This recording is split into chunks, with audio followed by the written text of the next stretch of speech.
Get ready to dive into the juicy details of the American Music Awards. For decades, it was a staple, a fan-voted alternative to the establishment. The American Music Awards, first gracing our screens in 1974, promised to be different. A voice for the people, celebrating the music you loved. But fast forward to May 26th, 2025. After a 2-year absence, the 51st AMA ceremony returned, and for many, myself included, it almost missed us entirely.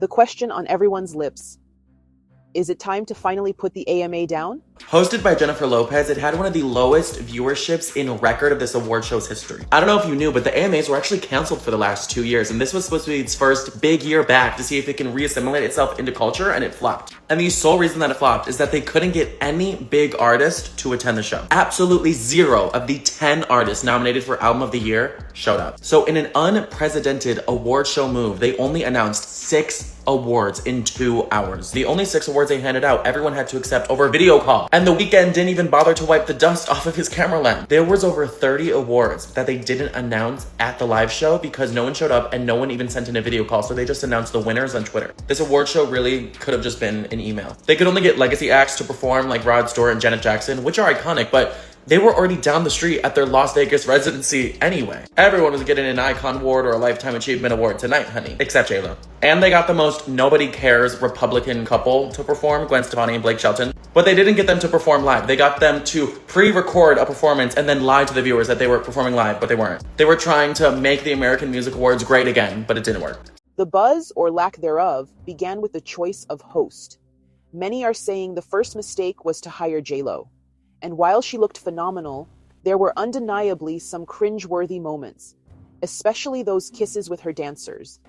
Honestly, it felt more like a J.Lo concert than the American Music Awards. If you missed the AMAs last night, congratulations, that shit was weird as hell. I mean, it was the length of an award show, several hours that none of us are getting back, but they only gave out like 5 awards, and none of the awards that anyone gave a fuck about. Also, no one was there.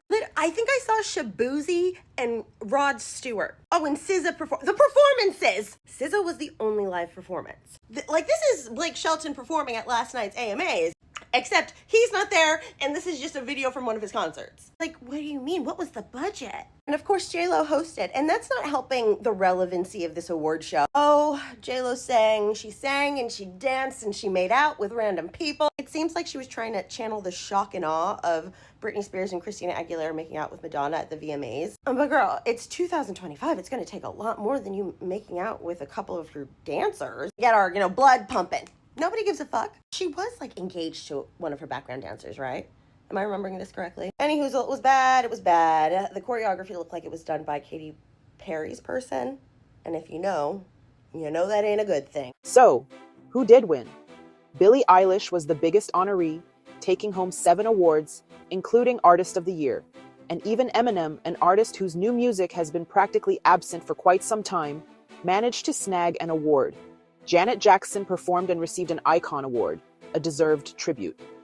SZA, an artist whose music beautifully blends R&B, pop, hip-hop, rock, and soul, received Favorite Female R&B Artist. A win, yes, but also a prime example of the show's tendency to box artists in.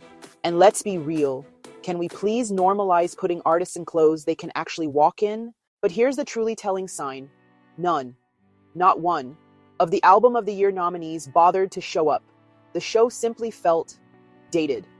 Rod Stewart performing Forever Young and receiving a Lifetime Achievement Award kind of cemented the overall vibe, a reflection of a bygone era.